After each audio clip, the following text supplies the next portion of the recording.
alal jambi ing atase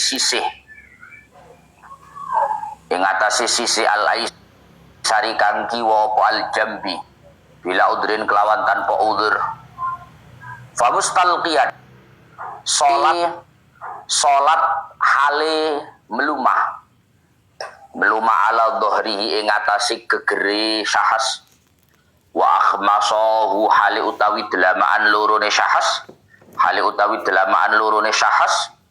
iku ilal kiblati maring kiblat wayajibu ayyadha tahta ra'si wayajibulan wajib apa ayyadha ayan to nyeleh sapa syahas tahta ra'si ing dalem ngisore syahas nahwa mahiddatin ing sepadani bantal, dikasih bantal di bawah kepalanya. Dia stakbila derapun yen to madhep sapa syahas biwaji kelawan wajah syahas al kiblata ing kiblat wa ayyumi alan yen to isyarat sapa syahas ila saubil kiblati maring bebenerane kiblat raki'an hale ruku' wa sajidan lan hale sujud. Wa bisujudi akhfadu minal ima'i ila ruku'. Wa bisujudi utawi isyara kelawan sujud iku akhfadu luweh nisor minal ima'i tinimbang saking isyara ila ruku'i maring ruku' in ajaza lamun apes sapa syahas anhuma saking karone sujud lan ruku'. Fa in ajaza mongko lamun apes sapa syahas apes anil ima'i saking isyarah biroksi kelawan sirai syahas au ma'am mongko isyara sapa syahas bi ajfanihi kelawan pira-pira telapuane syahas fa in ajaza ajra af'ala sholati bi qalbi fa in ajaza mongko lamun apes sapa syahas tidak bisa isyarat dengan kelopak mata wis ketuweken kabele wis gak connect kan ajra mongko nglakokno sapa syahas nglakokno af'ala sholati ing pira-pira kelakuane utawa penggaweane salat dilakokne ala qalbi ing atase atine syahas sehingga falatas kutu mongko ora gugur anhu saking syahas apa sholatu salat madama ing dalem selagine langgeng apa akluhu akale syahas iku sabitan kang tetep wa inna ma akharu angin mesti ngakhirake sapa ulama ya Allah ya Rabbi ya Karim al qiyamah ing ngadeg ansa biqaihi saking barang kang dingini loro kiam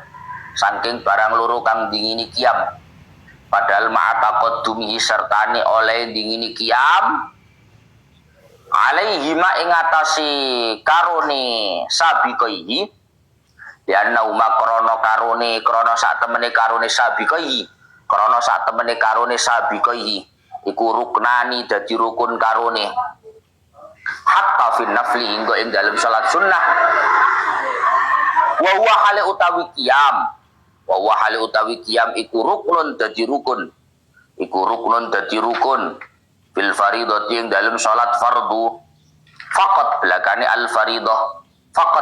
al faridah kamutanafilin fayajuzu lahu ayyusalliyan naflah kamutanafilin halikaya wong kang salat sunnah fayajuzu mongko wenang lahu kedue mutanafil apa ayyusalliya yen to salat sapa mutanafil an-naflah ing salat sunnah. Kalau orang sholat sunnah boleh qaidan hale lungguh wa muttaji'an lan hale turun miring ma'al qudrati sertani kuwasa alal qiyami ing atase ngadeg awil qu'udi utawa lungguh wa yalzamu al muttaji'a al qu'udu lirruku' was sujud wa yalzamu lan wajib al muttaji'a ing wong kang sholat turun miring kalau sholat sunnah dalam kondisi tidur miring wajib apa al-qu'udu lungguh lirruku'i krana are ruku' was sujudi lan krana are sujud amma mustalqiyan Anapun utawi tanaful hale turon miring, hale turon melumah. Iku fala yasihu mongko ora sapa mustalqiyan ma'imkanil ittijai sertane kongangi turon miring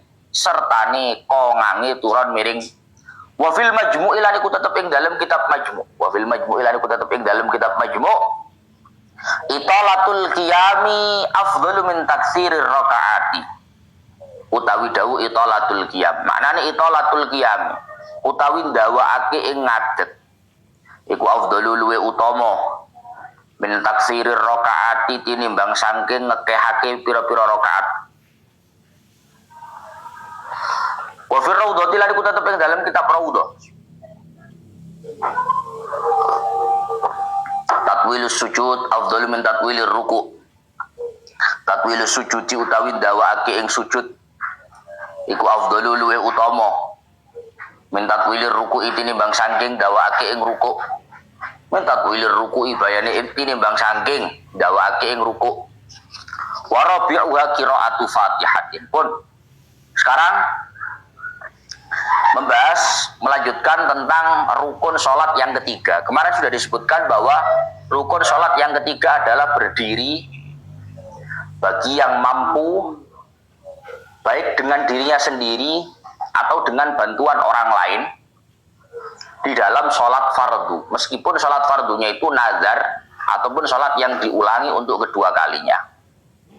Nah, sebelum saya lanjutkan Pak, saya ingin mengingatkan bagi siapapun yang merasa masih mampu untuk berdiri, maka sholat itu harus berdiri.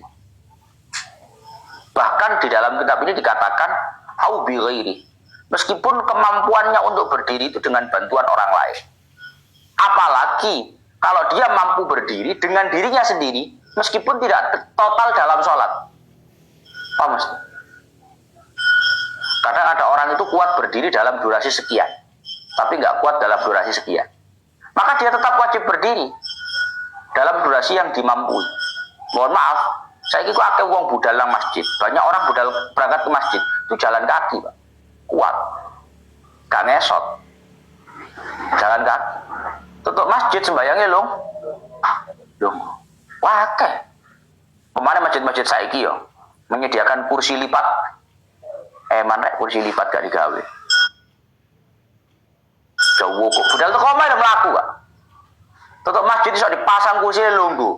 Allahu Akbar. Kok lungguh sampean, Mbak? Gak kuat terus ngadeg terus. Sikile gak kuat. Kok sampean budal teko omah mlaku, Pak? Kok iso ngomong gak kuat iki lho. Gak kuat kula lek total ngadeg gak kuat. Yo sak kuate ngadeg dhisik, paham ya? Harus semampunya berdiri dulu. Mbok sak rakaat, mbok sak detik, mbok 10 detik berdiri dulu harus. Nanti kalau memang dirasa di tengah-tengah sholat betul-betul nggak mampu duduk, ojo blas. Kadang ada orang itu yang punya mindset, wah 4 rakaat, jamaah di masjid ini biasanya lama, nggak kuat saya kalau berdiri terus, tak duduk aja wis, nggak bisa. Malah yutroku kulluh, la yutroku julluh. Sesuatu yang tidak bisa dilakukan secara total, tidak bisa ditinggal secara total. Lek gak iso blas yo gak blas. Kuliah 4:30 ket mulai. Mau delok aja wis mulai, tak aja wis gak enak ketinggalan. Lho, keliru.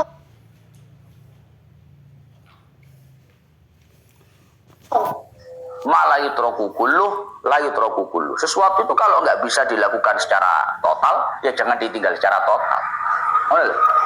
Wong nyambut gawe, harapannya sedina bayaran 200. Iki ono bayaran 50. Terus gak kerja wis, males. Bayaran 50, pingin kurang 100 kan yoga 50 lah 50 lah masih gak sampai 200. Begitupun kalau orang sholat fardu di masjid jamaah usahakan tetap berdiri, jangan duduk. Ini duduk gak ngoleh wong ngongkon wong maksa ngadeg enggak, kan nyatanya mampu toh Pak. Oh berangkat dari rumah itu berdiri jalan kaki, tutup masjid sudah dipasang kursi lipat, mentolo tak ada kursi masjid. Soalnya Surabaya ku kursi lipat wae balik nang desa rapati enek. Nang desa kan rapati enek kursi lipat. Enak ya. Soalnya tukune kursi lipat tok wis ora enek duite, Mbak. Hah? Kas masjidnya meribet. Lek Surabaya kan dananya gede, Pak. Lah mentang-mentang ono kursi lipat sembayang lungguh, ngenakno awak, enggak Bu. Harus berdiri dulu semampunya. Misalnya kok kayak takbir oleh 10 detik wis gak kuat ya lungguh. Jadi dia ngomong lek nang desa wong kuat-kuat gak kayak wong kota aja. Wong kota iku masyaallah budal iki iso mlaku, Pak. Tutuk masjid iso lungguh, heran aku ya. Lah wong berdiri itu andai kata mampu dengan bantuan orang lain saja harus berdiri dengan bantuan orang lain. Pemane iso ngadeg dhewe, masih 10 detik, masih sak menit, ya haruslah, tidak boleh. Wa yahsulu al-qiyamu binasbi faqari dhahrihi ay 'idhamihi allati hiya mafasilu. Sekarang berdiri di dalam sholat itu prakteknya gimana, Gus? Karena orang berdiri itu macam-macam, Pak. Ono sing ngene, ono sing rada ngene, ono sing tambah ngene. Maka yahsulu al-qiyam binasbi faqari dhahri. Berdiri di dalam sholat yang merupakan keharusan itu bisa dilakukan dengan meluruskan, menegakkan tulang-tulang punggung. Apa ini jenenge? Tulang rusuk dah. Apa jenenge Bu? Tulang punggung ya. Ya gak ada ekor. Tulang ekor kenceng nih piye? Aja nih lamongan nih. Tulang ekor kenceng nih. Orang tulang ekor, Pak. Tulang punggung kok tulang ekor. Binasbi faqari dhahri ay 'idhamihi allati hiya mafasilu. Tulang-tulang yang ada di punggung itu ditegakkan, diluruskan. Itu adalah bentuk daripada berdiri. Semampunya diluruskan. Berarti tolak ukurnya cuma itu, tolak ukurnya cuma itu. Meskipun dalam kondisi itraqur ra's, meskipun dalam kondisi kepalanya itu membungkuk. Biasa orang sholat ini ya, Pak. Sepuh soalnya. Punggungnya masih lurus. Tapi kepalanya ini membungkuk. Ini, paham ya? Maka yang penting tulang belulang yang ada di punggung itu nasbu, mansub, sudah ditegakkan, sudah diluruskan, maka itu sudah mencukupi atas nama yang namanya berdiri di dalam sholat. Walau bistinadin ila syai'in bihaitsu lauzala lasaqata. Meskipun berdiri itu diwujudkan dengan cara bersandar kepada sesuatu yang andai sesuatu itu hilang dia akan jatuh. Ono sembayang ya, bro ya Gus. Lek sendeno rada kuat aku. Sendeno. Oh ya. Ada orang sholat, kamu kuat berdiri. Kuat Gus, cuma rada ngroyo titik. Lek senden kuat aku, masih sak jam kuat aku. Senden. Biasanya mak-mak kan ngono ya, omong-omongan jadi sikile segringingan. Mbek senden-senden ini. Lek ada ngomong-omongan mak-mak ngono, Pak. Jam-jaman. 5 jam iku kuat sampe ngadeg. Ngarepe omah bapak kok jago jero omah. Ngarepe omah nang latar. Mbek senden-senden ini. Kok andai kata ada orang sholat bisa berdiri, tapi harus bersandar. Maka dia boleh untuk berdiri dengan cara bersandar kepada sesuatu yang andai sesuatu itu hilang, niscaya dia akan jatuh. Jadi wong senden itu kan kekuatannya kan ada pada sandaran, Pak. Paham ya? Kalau orang berdiri itu kekuatannya ada di tumpuan kakinya, tumpuan badannya. Tapi kalau orang bersandar itu kekuatannya ada di sandarannya. Sehingga umpama iki wong iki tembok senden ini, umpama temboknya dilahi logur. Berarti kan kayak nggak berdiri. Nah, itu tidak ada masalah. Meskipun sholat itu berdirinya diwujudkan dengan cara bersandar kepada sesuatu yang andai kata sesuatu itu hilang, maka dia akan jatuh. Itu tetap hukumnya boleh. Meskipun wa yukrahu al-istinad, meskipun bersandar itu hukumnya makruh. Makruh itu kalau nggak ada urgensinya. Wong sehat meger-meger izul sembahyang senden, makruh. Tapi memang sepuh, nggak kuat kalau nggak bersandar, gegere rada tua, Pak. Spare part itu spare part lawas susah. Keluaran lama susah. Gasing terbaru. Sendennya bagus, kalau itu nggak makruh. Yang makruh itu haitsu la darurata. Kalau tidak ada urgensinya, kok dia sholat berdiri dengan cara bersandar, hukumnya makruh. Pun Wa yukrahu al-istinadu la bin hina'in in kana aqraba ila aqallir ruku'i. Sekarang pertanyaannya, Gus, kalau ada orang sholat berdirinya berdiri tapi membungkuk, ya, apanya ini sepuh ya Pak. Ada orang sholat dengan cara berdirinya berdiri tapi membungkuk. Bahasa Arabnya membungkuk itu inhina. Inhina. Yes. Maka di dalam kitabnya dikatakan la bin hinain. La bin hinain ingkana aqraba ila aqallir ruku. Berdiri itu tidak bisa diwujudkan, tidak bisa dipraktekkan dengan cara inhina. Ada praktek membungkukkan badan jika itu sampai pada minimalnya ruku. Jika itu sampai mendekati ke arah minimalnya ruku. Ruku ini sih, gue bingung. Nanti praktek ya. Yes. Misal, kamu tahu minimalnya ruku itu seberapa? Minimalnya ruku itu seberapa? Kok corot jam, ya? Kok corot jam? Angka 12, angka 3, angka 6, angka 9. Ruku itu yang paling baik kan angka 9. Paham ya? Kita ngomongin derajat ya orang mudeng. Saudara Heza, serah derajat-derajatan. Jam 9 ya. Ruku itu paling sempurna begini. Tapi sebenarnya ruku itu nggak harus begitu. Minimalnya ruku itu adalah pada batas membungkuk di mana kedua tangan mampu menggapai kedua lutut. Apa ya? Kedua tangan mampu menggapai kedua lutut. Paham? Ketika seseorang itu sudah membungkukkan badan, sekira kedua tangannya bisa menggapai kedua lututnya, maka itu sudah mencukupi minimal batas membungkuknya ruku. Lek ongko 9 kan jelas tutup tuh, Pak. Tapi ongko 10 itu jadi wis tutup. Paham ya? Di angka 10 itu sudah nyampe sebenarnya. Tangan itu sudah nyampe. Bahkan iso-iso di angka tengah-tengah 10 dan 11 itu juga sudah nyampe. Paham? Paham ya? Yes? Paham? Maka orang yang sholat dengan cara berdiri tapi badannya sedikit membungkuk, itu sah apa tidak Gus berdirinya? Tergantung membungkuknya seberapa. Kalau membungkuknya masih di angka 11, tidak apa-apa. Halo? Kalau membungkuknya masih di angka 11, tidak apa-apa. Tapi kalau sudah di angka 11 lebih, berarti sudah mendekati 10. Berarti mendekati di batas minimal ruku. Bisa dibayangkan ya?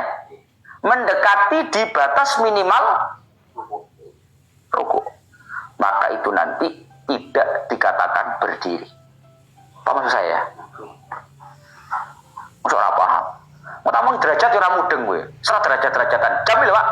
9, 10, 11, 12. Kalau 12 kan berdiri tegak. Kalau 9 berarti ruku sempurna. Lihat di antara 9 dan 12 ini ada detik. Angka 10, angka 11. Lah misalkan praktek kok dewe, praktek piye caranya praktek ini. Ya, jadi Pak cara gampangannya ngomong, batas minimal ruku yang itu tolak ukurnya adalah dengan kedua tangan ini bisa menggapai kedua lutut. Kira-kira misalkan itu di angka 10. Oh, di angka 10 itu sebenarnya tangan kita sudah mampu menggapai lutut. Oke. Berarti angka 10 itu minimal batasan ruku. Lah ini ada orang sholat berdiri. Tapi kalau berdiri angka 12 nggak bisa. Memang badannya sudah agak membungkuk. Ini gimana? Sah apa tidak? Tergantung. Yes? Tergantung. Membungkuknya seberapa? Kalau membungkuknya itu masih dekat dengan angka 12, tidak apa-apa. Karena masih dekat dengan berdiri. Tapi kalau membungkuknya itu sudah lebih dekat dengan angka 10, dengan minimalnya ruku, maka itu dianggap tidak mencukupi. Yes? Paham ya? Udah jangan teko aja. Jangan teko. Gini. Kono biar lawan kono. Nah, wis. Wis ngadeg cecek ya. Si, tak syutingnya saudara Eza ya. Persenga. Si barang, si sabar. Ayo persenga. Ayo bersih nggak? Ada gak mbak? Sip, bentar.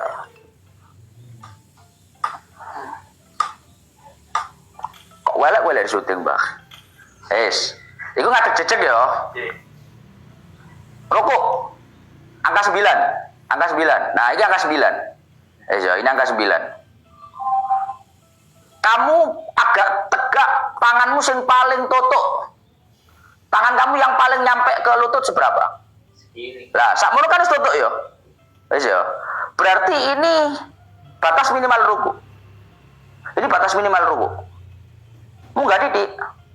Nah, bongkok lek wis sakmene berarti sudah mendekati pada batas minimal. Paham ya? Ini kan berarti sudah membungkuk yang paling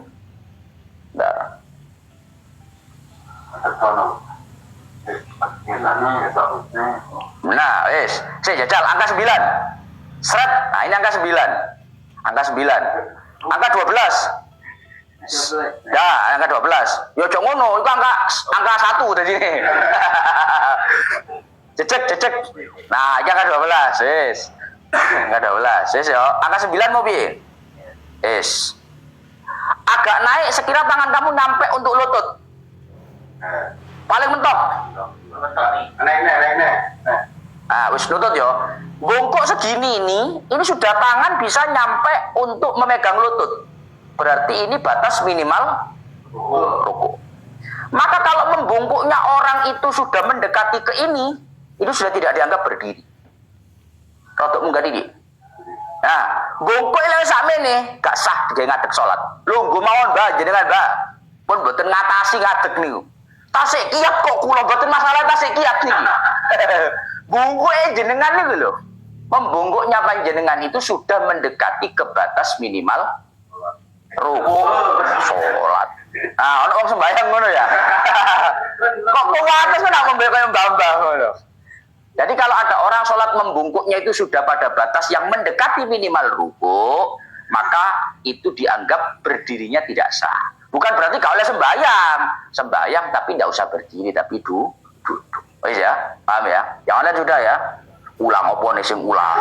Keteko kok ulang. Disangkas, angka 12 berdiri tegak. Ini berdiri tegak. Angka 9. Ini rukuk sempurna. Naik sekira tangan bisa menggapai lutut. Ngepol. Nah, ini posisi minimal ruku. Tangan bisa menggapai lutut. Naik dikit. Nah, kalau membungkuknya sudah mendekati seperti itu, mendekati dengan batas minimal ruku, berarti ini sudah tidak dianggap berdiri. Maka tidak sah dipraktekkan dalam berdirinya sholat. Sudah duduk saja, Mbak. Ayo. Pun, Mbak, jenengan duduk, Mbak. Duduk mau jenengan, Mbak. Mbak. Tapi nak mari yang ngewayal lho. Ngewayal piye? Ngewayal piye, Mbak? Dieling ra kena. Cengkal kuwi jenenge. Jare wong Nganjuk apa ngono? Cengkal. Jare wong Jawa jenenge cengkal. Cengkal no. Lho, ora ngerti cengkal ta kuwi. Cengkale diomongi ra kena jenenge cengkal. Wah, oh double. Double lek kene nakal, Pak. Jenenge cengkal. Cengkal awal.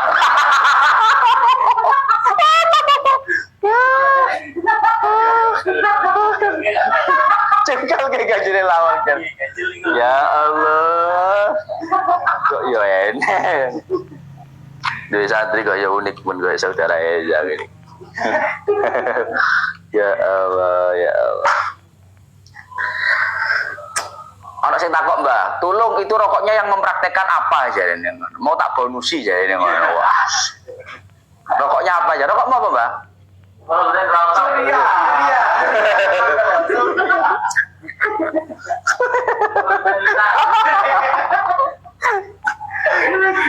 Sing sita tulus, sing liyane modus belain panjenengan arek-arek. Belain. Lho, arek sing muni lho ya, Guse mawon jare.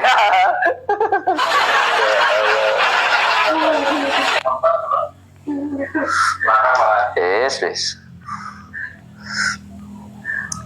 Makanya benernya guse, wong sing ngomong kan guse kan mek praktek tok to Mbak yo. Sing larang iki kok dene asline. Oh, lanjut. Bismillahirrahmanirrahim.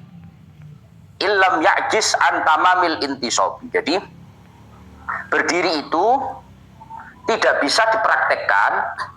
Berdiri itu tidak bisa dipraktekkan dengan cara membungkuk. Bila mana membungkuk itu sudah mendekati pada batas minimal rukuk. Illam ya'jiz an tamamil intisab. Bila mana orang itu masih mampu untuk berdiri tegak. Ini catatannya ya. Orang yang dilarang untuk membungkukkan badan yang sampai pada batas mendekati minimal rukuk itu jika bila mana dia itu masih mampu untuk tamamil intisab. Lam ya'jiz itu kan tidak lemah, berarti mampu. Bila mana dia masih mampu untuk berdiri secara tegak. Bila mana dia masih mampu untuk berdiri tegak. Sehingga kalau memang dia itu tidak mampu, Pak, mohon maaf, ini mau mengklarifikasi mau salah. Bila mana dia itu memang nggak mampu untuk berdiri secara tegak, fa in ajaza anhu lidzalik fa'ala ma amkana wujuban. Ternyata, mohon maaf, mau keliru. Ternyata kalau orang itu memang bisanya berdiri itu seperti itu. Memang saya ngadeg ngono, Mbak. Qul huwallahu ahad. Namanya ini saya ngono, Mbak. Wis sepuh. Maka dia tetap wajib sholat dengan berdiri sekadar kemampuannya. Tak ulangi ya, tadi yang salah. Yang tadi salah. Maka kalau orang itu hanya mampu sholat dengan cara berdiri semungkin-mungkinnya karena memang sudah tua sehingga membungkukkan badan, maka dia tetap harus sholat dengan cara berdiri semungkin-mungkinnya. Nggak boleh duduk loh ya. Tak ilingnya mana ya? Salah yang tadi. Nggak boleh duduk. Kemudian wali ajizin syaqqa alaihi qiyamun bi an lahiqahu bihi masyaqqatun syadidah bihaitsu la tuhtamalu 'adatan wa dhabataha al-imamu bi an takuna bihaitsu yadhhabu ma'aha khusyu'uhu salatun qa'idan. Bagi siapapun yang merasa tidak mampu berdiri. Tidak mampu itu nggak bisa berdiri, Pak. Nggak mampu itu syaqqa alaihi qiyam. Memang terasa berat kalau dibuat berdiri. Artinya gini, kadang ada orang itu bisa berdiri, Pak. Tapi berat, paham ya? Jadi orang yang boleh untuk sholat dengan cara duduk itu nggak harus orang yang ngesot, lumpuh, gak kudu. Meskipun orangnya mampu berdiri, tapi kalau dirasa berat untuk berdiri, dia boleh sholat dengan cara duduk. Bi'an lahiqahu bi masyaqqatun. Contoh, dirasa kalau sholat berdiri itu merasakan ada satu rasa berat yang tidak bisa ditanggung. Gambarannya berat itu ya apa, Gus? Dawuh Imam Haromen, berat itu sekira kalau dipaksa berdiri menghilangkan rasa kekhusyuan. Akhirnya mikiri lorone, paham ya? Apa? Obesitas, suka lemon lah. Kadang ada uang tuh, Pak, kondisi pas kakinya tidak enak, sakit. Kalau dipaksa berdiri bisa, tapi akhirnya konsentrasinya itu nggak ke sholat, tapi konsentrasinya adalah konsentrasi menahan sakit. Maka kalau seperti itu, dia boleh untuk sholat dengan cara duduk. Wah, samurat ya, kakek makan bebek. Kakek makan bebek, bebek telu, itu pada langsung sembahyang. Ya Allah. Jadi kalau orang sholat mampu berdiri tapi berat, maka dia sholat boleh sholat dengan cara duduk. Lah tolak ukurnya berat itu adalah sekira kalau dipaksa dia itu berdiri, maka akan menghilangkan kekhusyuan atau kefokusan dia ke sholat. Akhirnya fokusnya tidak ke sholat tapi memikirkan rasa sakitnya. Jadi wong-wong hamil besar. Nek hamil besar ya apapun itulah. Ya. Malah orang takok ngene. Tapi kuwi ora berlaku zaman saiki, Pak. Tidak begitu berlaku. Hal itu tidak begitu berlaku di zaman sekarang. Nyapa pola ya? Lah wong biyen kan sembahyang khusyuk, Pak yo. Dadi lek digawe ngadeg, fokus sholatnya hilang, ganti ke fokus sakit. Lah saiki masih ra ngono ya aku yo. Wis ngadeg wae ya. Cara takone. Kok cara ngadeg kuat ora, Mbak? Kuat, Gus, tapi nahan loro. Akhirnya gak fokus sholat. Lek lu fokus sholat, padha ae nglambiar. Oh, padha ae. Yo ngadeg ae balik ngono, Mbak. Padha nglambiare ya. Ya Allah. Boleh bagi orang yang merasa berat untuk sholat dengan cara duduk. Contoh, karoki bisafinatin khofa nahwa dauroni ra'sin in koma. Contoh orang yang sebenarnya mampu berdiri, tapi ada masyaqqat, ada rasa berat, yang sehingga membuat dia akan sholat itu menjadi fokus menahan rasa sakitnya, tidak fokus pada sholatnya. Contoh, roki bisafina, orang yang naik kendaraan laut, kendaraan air, perahu, kapal. Sehingga karena dia sholat di atas perahu, di atas kapal, khofa nahwa dauroni ra'sin. Dia khawatir semisal apa? Pusingnya kepala. Ngene. Soalnya kapal zaman biyen, Pak. Kapal zaman saiki mohon maaf, lebih tenang daripada dunia. Loh, kapal saiki, Pak, gede-gede. Gak guncang blas masih kena apa-apa. Lebih tenang daripada rumahmu. Hah? Omamu kena teke geter, kuwi ra geter blas. Apa maksud saya? Artinya nek kapal saiki ngono koyo gak pati berlaku kok. Karena tenang betul, Pak. Lah zaman dulu naik kapal, naik perahu itu memang daur. Daur itu goyang. Kan goyang, Pak ya. Jenenge ndukure banyu. Tapi nek saiki, kapal-kapal saiki kalau gak ngerti. Ada kota di dalam kapal. Kapal-kapal saiki iso nampung wong 10.000, Pak. Hah? Iso nampung wong pirang atus ewu. Ndukure kapal. Itu bisa berjalan berbulan-bulan. Sing nyarne sapa? Yes. Orang naik kapal, orang naik perahu. Kok misalkan dia sholat dengan cara berdiri, dia akan merasa khofa nahwa daurani ras. Orang puyeng ngene. Yes. Maka dia boleh sholat dengan cara duduk. Atau contoh lain, wasalisin la yastamsiku hadatsau illa bil qu'ud. Contoh lain adalah orang yang beser. Tahu beser ya? Beser ngerti beser? Ngerti. Ngerti beser. Beser itu ngoyo ora mandek-mandek lho, Pak. Netes terus. Oh, Anyang-anyangen. Sing nyang sapa? Oh, jenenge? Oh, anyang-anyangen. Ku jenenge beser. Bahasa Arabnya salis. Yes? Netes. Contoh lain adalah orang yang dalam kondisi beser dan dia tidak bisa menahan hadas kencingnya misalkan, kecuali dengan cara duduk. Jadi ini contohnya ya. Ono wong anyang-anyangan dia. Jadi bukan anyang-anyangan ya. Ada orang beser.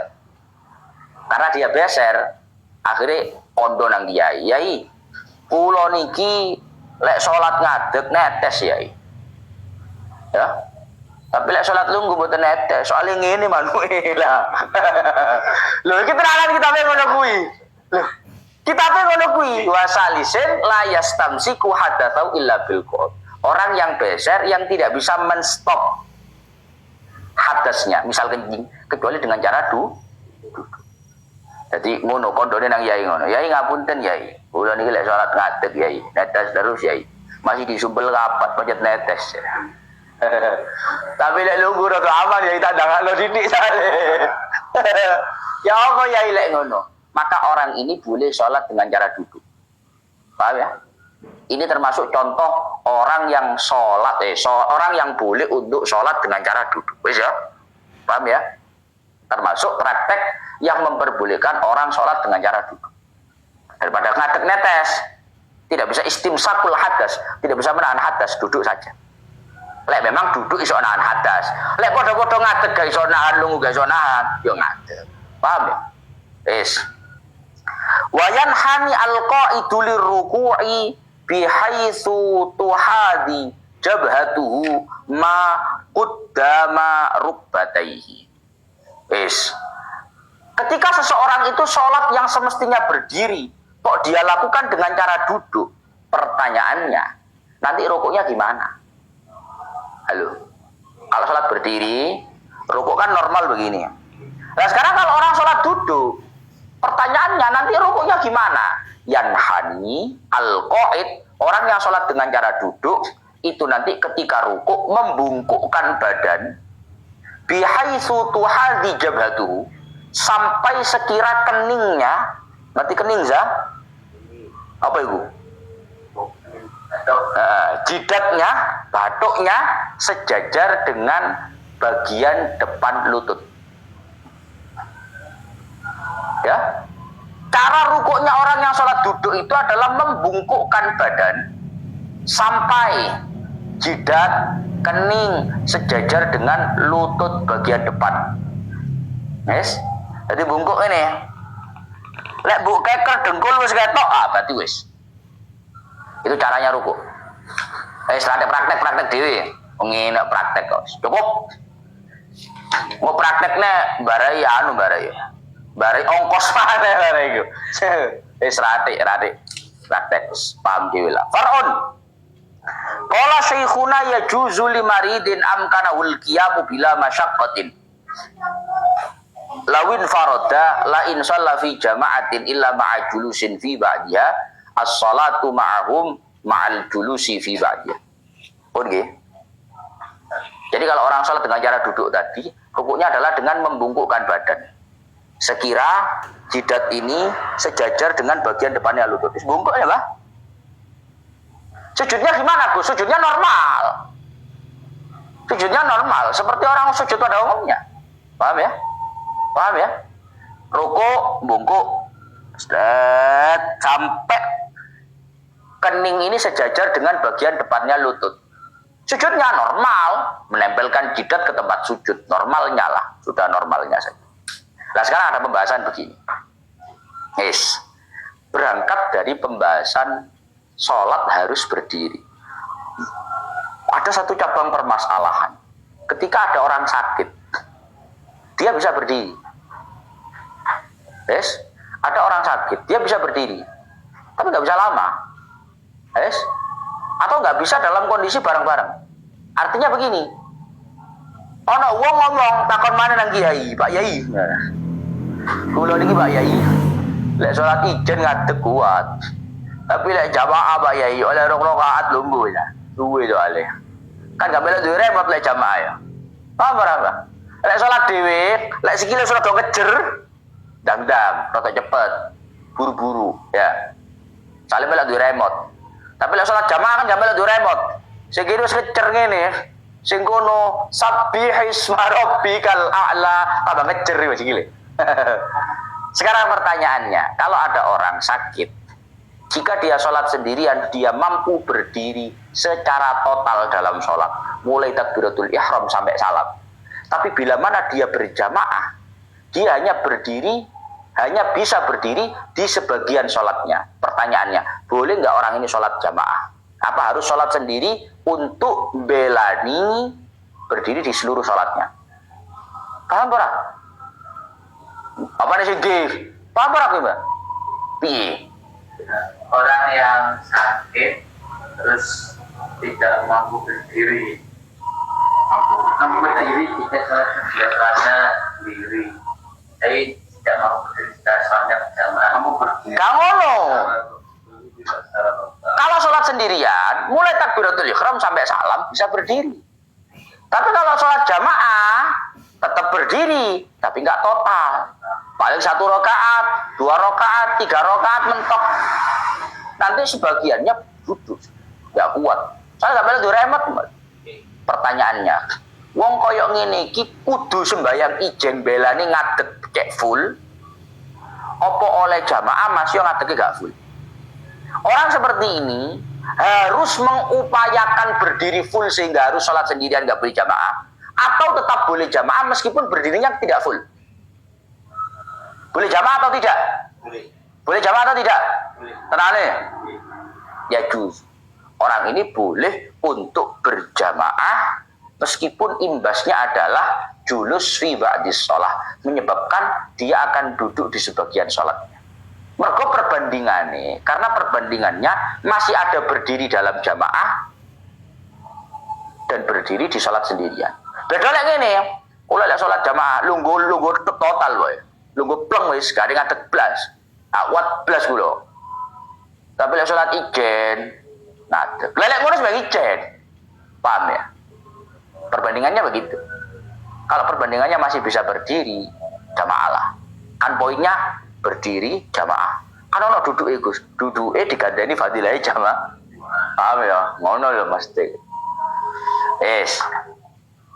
Wa in kana al-afdal al-infirad. Tapi kalau pertanyaannya yang lebih baik sholat sendiri atau jamaah, lebih baik sholat sendiri. Lebih baik sholat sendiri. Pertanyaannya, lebih baik sholat sendiri atau sholat jamaah, Gus? Lebih baik sholat sendiri. Dalam kondisi itu tadi. Yes.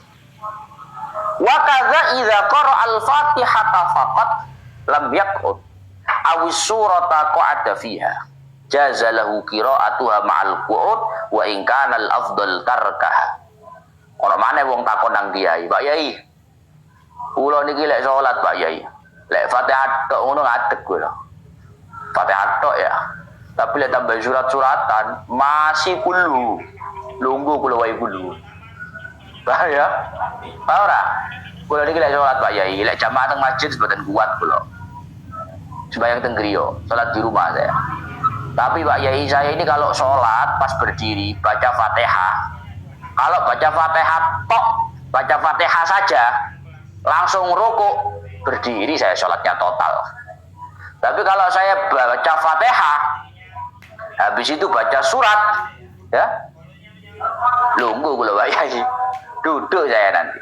Pertanyaannya, orang ini harus baca Fatihah saja untuk mengupayakan berdiri full, atau tetap boleh baca surat meskipun jadi duduk? Halo, paham ora Mbak? Paham tenan ora kowe iki? Piye? Ada orang yang mau berdiri Piye to arek iki ya Allah? Sembahyang kan durasinya relatif toh Pak. Tergantung sing diwaca. Kalau Fatihah kan harus dibaca. Kalau surat kan nggak harus dibaca. Boleh dibaca, boleh enggak. Kan begitu toh. Allahu Akbar. Alhamdulillahirabbil alamin waladhdallin. Amin. Langsung rukuk, ngadeg. Kuat. Tapi kalau ditambah durasinya waladhdallin amin. Moto surat langsung lungguh. Pertanyaannya, orang dia ini kalau sholatnya hanya baca Fatihah, dia akan berdiri full tanpa ada duduk. Tapi kalau dia itu tambah setelah baca Fatihah baca surat, dijamin pasti duduk. Fatihah kuat, Bismillahirrahmanirrahim, Qul huwallahu ahad, lungguh. Pertanyaannya, orang ini harus mengupayakan untuk tetap berdiri full, yaitu hanya baca Fatihah saja, nggak boleh baca surat, atau tetap boleh baca surat? paling aku baca Fatihah.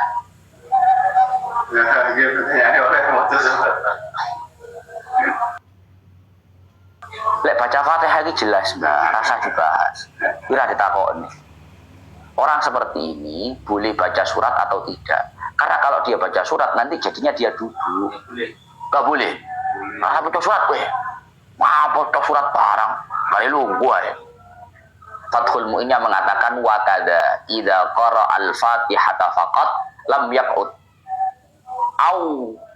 awwas surata qa'ada fiha. Begitupun dia diperbolehkan untuk sholat dengan cara duduk. Andai kata dia baca surat Fatihah saja dia berdiri total, tidak duduk. Tapi kalau ditambah baca surat, dia akan duduk. Maka dia boleh baca surat. Tetap boleh baca surat. Meskipun menjadikan dia akhirnya sholatnya tidak full berdiri, tapi ada duduknya. Boleh baca surat. Wa in kana al-afdal tarkah.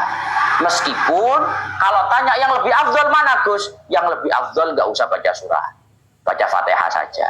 Biar apa? Biar sholatnya sempurna berdiri full, tidak ada duduknya. Toh juga baca surat itu hukumnya sunnah. Paham? Intaha. Wal afdalu lil qa'id al-iftirash, summa tarabbu, summa tawarruk. Kemudian orang yang sholat tidak mampu berdiri, akhirnya sholat dengan cara duduk. Pertanyaannya, duduknya orang sholat itu gimana, Gus? Lu gue doang sembahyang ya? Lu bukan macam-macam loh Pak. Ono lu gue warung, ya. Ono lu gue silo, ya. Ono lu gue tasyahud awal, ono lu gue tasyahud akhir. Namanya iftirash, tawarruk, tarobu, dan lain-lain. Maka duduknya sholat itu yang paling baik adalah dengan duduk iftirash. Saya tahu duduk iftirash? Duduk seperti tasyahud awal. Tahu? Duduk seperti duduk di antara dua sujud, tahu? Nah, seperti itu yang paling baik. Kesel Gus, duduk tak istirahat itu gini Pak. Ini istirahat namanya. Kesel Gus, petang rakaat. Sembahyang Masjid Agung ngadian. Ini pol. Kesel ini terus. Maka kalau kamu nggak mau begini, pilihan kedua yang paling baik adalah at-tarabbu. Tarabbu itu bersila. Ini Pak. Paling baik. Yes. Tapi lagi ini kerepotan nak mulai sujud. Bayar rokok saya nak mulai sujud, noto sikil lagi. Yes. Kalau begini tidak mau, pilihan ketiga tawarruk. Tawarruk itu seperti duduknya tasyahud akhir, miring begini. Yes. Selain itu boleh Gus, boleh sangar muslim model biye sangar. Tapi yang paling baik itu pertama iftirash seperti duduknya tasyahud awal, kemudian tarabbu bersila, kemudian yang ketiga adalah tawarruk. Fa in ajaza anis salati qa'idan shalla muttaji'an ala jambih mustaqbilan lil qiblati biwajhihi wa muqaddami badan. Kalau orang tidak mampu sholat dengan cara duduk,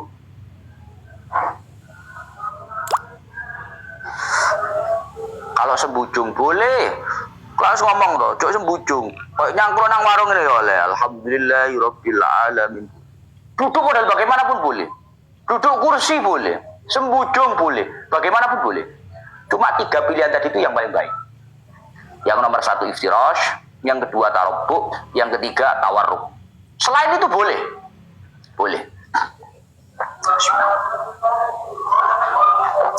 Kalau orang sholat duduk tidak mampu, maka sholatlah dengan cara ittija. Ittija itu tidur miring. Tahu tidur miring aja? Ini gitu Pak? Ini ya, tidur miring. Kalau sholat dengan cara duduk nggak mampu, sholatlah dengan cara tidur miring. Kalau sholat tidur miring, berarti tetap wajahnya dan badannya menghadap ke kiblat. Paham? Paham ya? Jadi misalkan sana kiblatnya, berarti mujuring ini menghadap ke kiblat. Yang dibuat tumpuan kanan apa kiri? Paham ya? Paham ora? Kiblatnya kan barat. Kiblatnya kan barat. Berarti kalau bertumpu di bagian kanan, kepalanya ada di lor. Lor itu apa? Selatan atau utara? Utara. Apa ini? Kalau bertumpu di kanan, berarti kepalanya di utara, kakinya di selatan. Tapi kalau bertumpu di kiri, sebaliknya, kepalanya di selatan, kakinya di utara. Paham? Paham Pak? Tapi yang lebih baik adalah bertumpu di kanan. Bertumpu di kanan. Kalau bertumpu di kiri itu hukumnya makruh, nggak baik. Kalau nggak ada udzur. Yes. Kalau nggak ada udzur. Tapi kalau ada udzur, misal ada luka di bagian kanan, ya udah apa-apa. Nggak ada masalah. Yes. Famustalqiyan ala dhahri wa ahmasahu ilal qiblah. Kalau sholat dengan cara tidur miring nggak mampu, maka sholat dengan cara mustalqiyan. Mustalqiyan itu tidur berbaring, kayak turu lah, Mbak. Turu biasa. Tapi sholat dengan cara tidur berbaring itu tidak seperti sholat tidur miring. Kalau sholat tidur miring kan miring begini. Kalau sholat berbaring itu kepalanya di timur, kakinya di barat. Paham ya? Kepalanya di timur, kakinya di barat, di kiblat. Wa akhmasahu ilal qiblah. Kakinya ada di arah kiblat. Es. Wa yajibu ayyadha'a tahta ra'sihi nahwa makhiddah liyastaqbila biwajhi al-qiblah. Kalau sholat dengan cara tidur berbaring, di mana kakinya ada di arah kiblat, kepalanya ada di arah timur, maka hendaknya di bawah kepala itu dikasih ganjal, dikasih bantalan. Apa tujuannya? Agar kepala itu sedikit bisa menghadap ke arah kiblat. Paham, Mbak?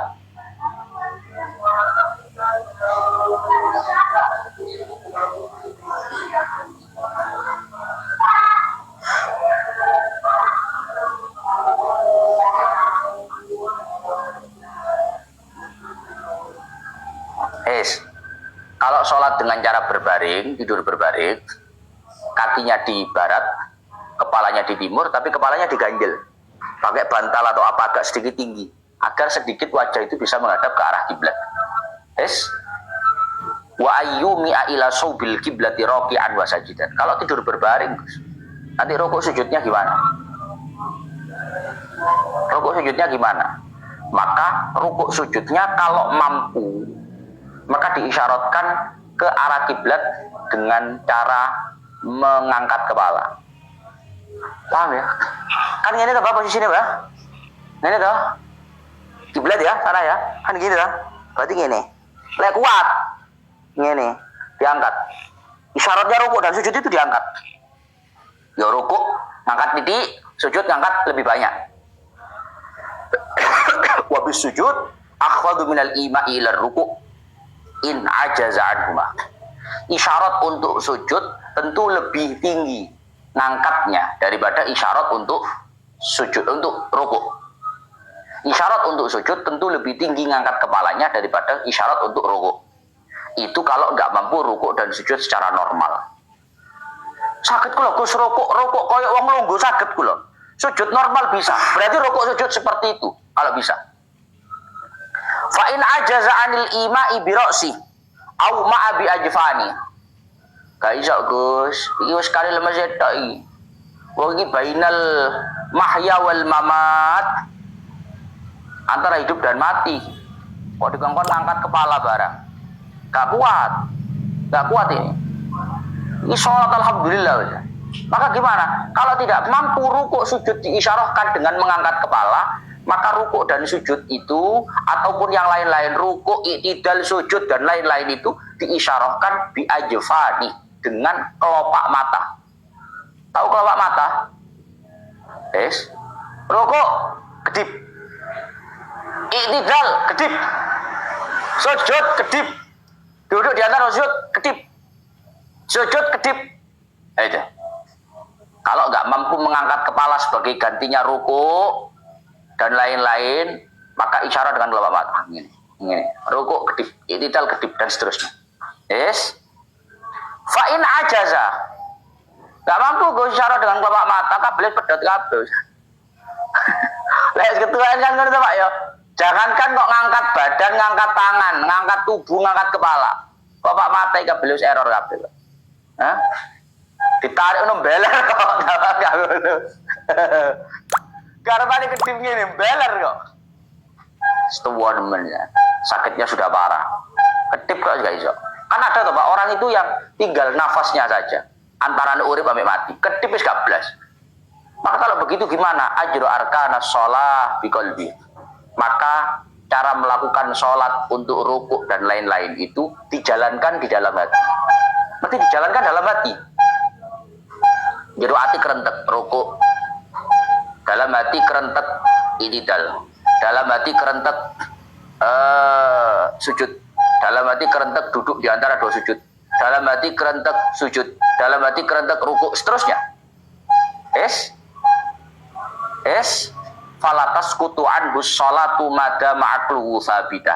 Kata kuncinya adalah tidak akan pernah sholat itu gugur kewajibannya dari seseorang selama akalnya masih sehat. Gus, kalau duwe keluarga Gus, wis gak iso bablas. Hidupnya itu antara hidup dan mati. Diarani urip. Kau bablas, ketip ae gak. Diarani mati, detak jantungnya masih ada. Berarti kan antara hidup dan mati. Apakah orang ini wajib sholat Gus? Wajib. Wajib. Kata kuncinya adalah sholat itu kewajibannya tidak akan pernah gugur selama akalnya masih sehat. Makanya kalau nggak sembahyang berarti akal nggak sehat. Oleh nggak sembahyang akal nggak sehat dong. Lek sehat harus sholat. Wa inna ma akhirul qiyam an sabiqihi sak menten lanjut besok ila akhir wallahu alam bissawab.